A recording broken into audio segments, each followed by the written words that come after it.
Hi, welcome back to the interview series from inside the Women's Village at the Parliament of the World's Religions. Today, I'm very happy to present Dr. Nayana Shah, who I met in Chicago at the most recent Parliament convening. I'll share that interview here, but we also just did an update because Dr. Shah is now on the Board of Trustees for the Parliament of the World's Religions. And a big congratulations to her. She's really going to be an asset to the Parliament. Dr. Nayana Shah is an international scientist, a theoretical quantum physicist dedicated to living a conscious, compassionate, and creative life, illuminated by a constant inquiry of truth. My name is Nayana Shah.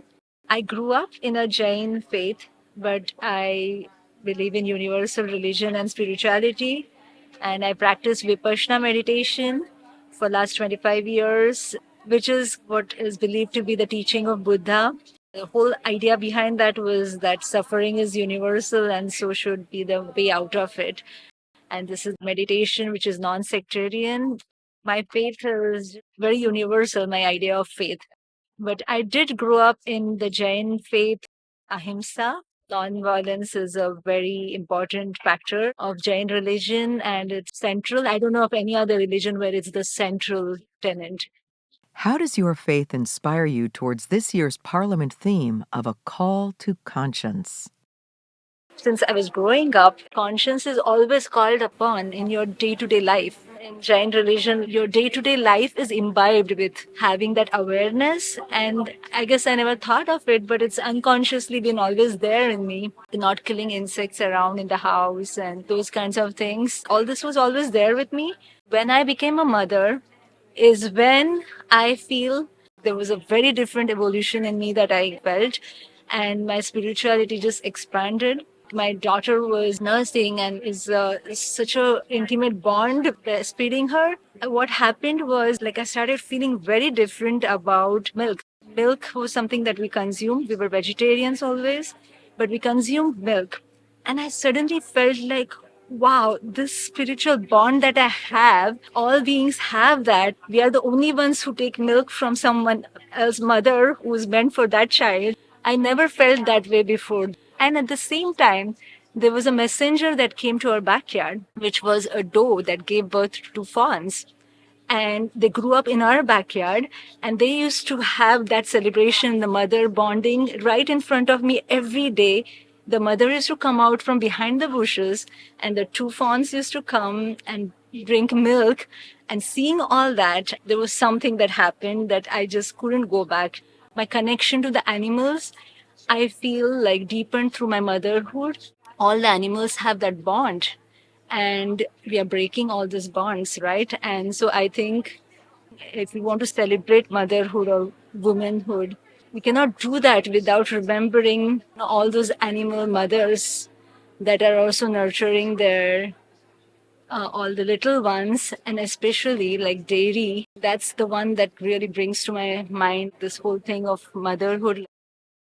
How does your faith inform you to protect the dignity and human rights of women? I was brought up in a Jain background, and the Jain monks were women and they were highly respected in the society. So when I used to go to my grandmother's house in the village, all those women, monks, it was the majority were women, they would go from home to home and like they were treated with the utmost respect. Like everyone would just want to serve them food, and like we would all get as kids turn that I get to serve this and someone else gets to serve that.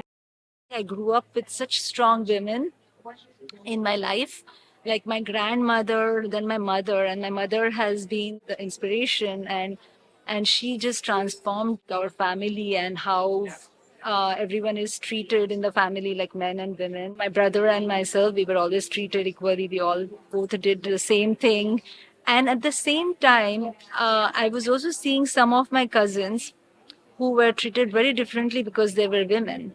And like some of them didn't go to college because they were women and they were as smart as their brothers who all did like college. It's such an important thing to keep all the good things that you've gotten out of your upbringing and pass it on to my daughter and to others. There is a very important thing which is forgiveness. That's the second big thing in the Jainism. We grew up celebrating Paryushan every year, which is a period like a month or more. And during that season, and there's a lot of fasting done. And during this time, you're reflecting and strengthening your meditation. And when it comes to an end, when you have cleared up all the things in you, you go to all the people you know or and you don't know, and you ask for forgiveness. You say Michhami Dukkadam, which is Bole Chale Michhami Dukkadam, which means that if I have caused any harm or I've hurt your feelings or I've done anything in my speech or in my actions that might have harmed you, hurt you, caused you sadness or anything, please forgive me.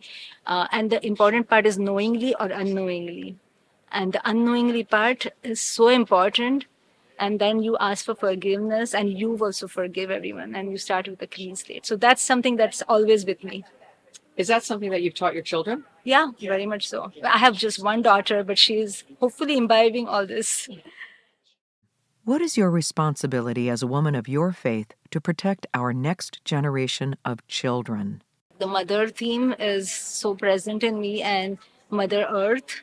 And I feel like when my daughter was born, it's not like, I did something. It's like it's a gift that I'm just supposed to make sure that I take care and that my daughter would take care of Mother Earth. To listen to the next generation is our biggest thing. I feel like to when they're still fresh and they have not gotten all the conditioning on them, to listen and learn from them and not try to put them through the same conditioning that we have gone through patriarchy and right wrong thinking, and to actually try to keep them fresh the way they came out without all those layers on them. I practice nonviolent communication actively. I think that's something that is really important to pass on to the next generation and just have great respect for them.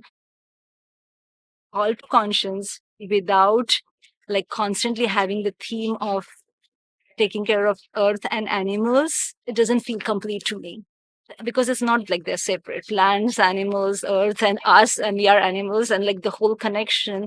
So when you go to the conscience, there's no separation. And I'm going to try to work towards it to see if the next parliament has much more of that in it. It's very good to see you post Parliament of the World's Religions 2023. And here we are now at the dawn of 2024 with the announcement of your position now on the Parliament of the World's Religions Board of Trustees. I'm so delighted and so happy. I mean, it's just feels like all the things I have been doing in my life, all the different things, the way they were converging, this had to happen. And it's just that the universe has its way of bringing things together.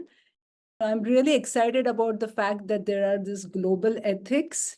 That's kind of the way, the framework in which I have been operating. The global ethics document, it's so much about nonviolence and truth and care for the earth. It's like all the things that are dear to my heart. And this is the central document of the Parliament of World Religions. I feel like I'm totally aligned with its mission and cannot wait to contribute to it. It appeals to every human, I feel, and that's what makes it so important. I study physics. I do research in theoretical quantum physics. And I'm looking at all these different materials and trying to look at these interacting particles. It's like us humans interacting all across the globe. But then what I'm interested in is finding the universal behaviors within all these diverse systems. All the time when I do this research, I'm thinking about all these other things, like looking for universal values and principles across all the differences of religions and spiritual traditions and cultures and everything. There's something that is universal.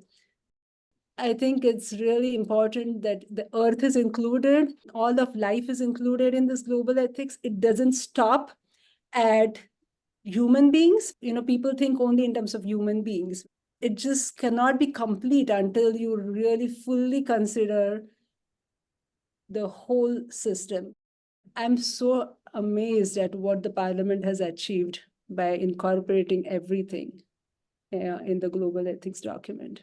One of the things I noticed in conducting the interviews inside the Women's Village is that a lot of the women who went to the Parliament of the World's Religions have careers in very diverse places, from medical doctors to lawyers, social advocates. There were people from all over. There were authors, there were teachers, there were people in government. When you ask a person about their core essence of their spiritual orientation, you really are getting to the heart of the matter with that person. So how they conduct themselves in their lives and in their careers and in their profession out of that orientation, that's when you really hear the gold and the platinum of what matters to them. It's amazing how human beings have the capacity to think beyond themselves and do things, and it's just there everywhere if we just start looking. I have great hope for us. We want to see that kind of evolution, that increased consciousness and care for all life on this planet. So I'm very glad that you're a part of things. I'm just a new trustee. There are people who have been there for decades, but everyone there is so kind and so welcoming. They have so much to share and they know so much and all the experience they have. I think that you are going to be a tremendous asset to the Board of Trustees. I love also that your career is in studying quantum physics and emergence, that which is emerging. And I think that you are carrying in your spirit an emergence of a greater level of consciousness and awareness for life on this planet. How beautiful for you to take that forward into the Parliament of the World's Religions as a trustee on the board. I just really have to say, I'm so grateful to what you are doing in the parliament. I mean, that tent, that interview tent, there was something magical about it. I'm sure most women who spoke there probably would not have said that in some other setting.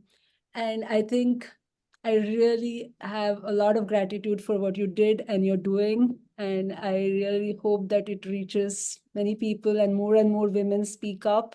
So just tell me if I can anyway do anything for you to reach more women and for more women to speak up. Thank you very, very much. That little space in the interview suite was like a womb. Yeah. And I really appreciate your acknowledging that that space was very carefully set.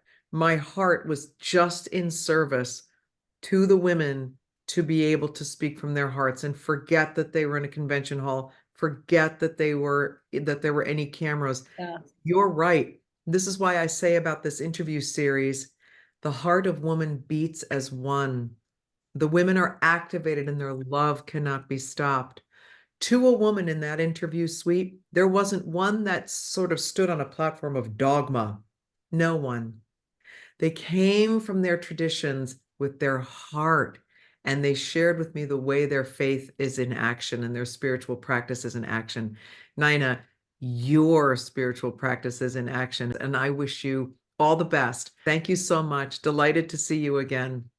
Thank you. Please help me share these women by subscribing and also by sharing links to the interviews. Thank you.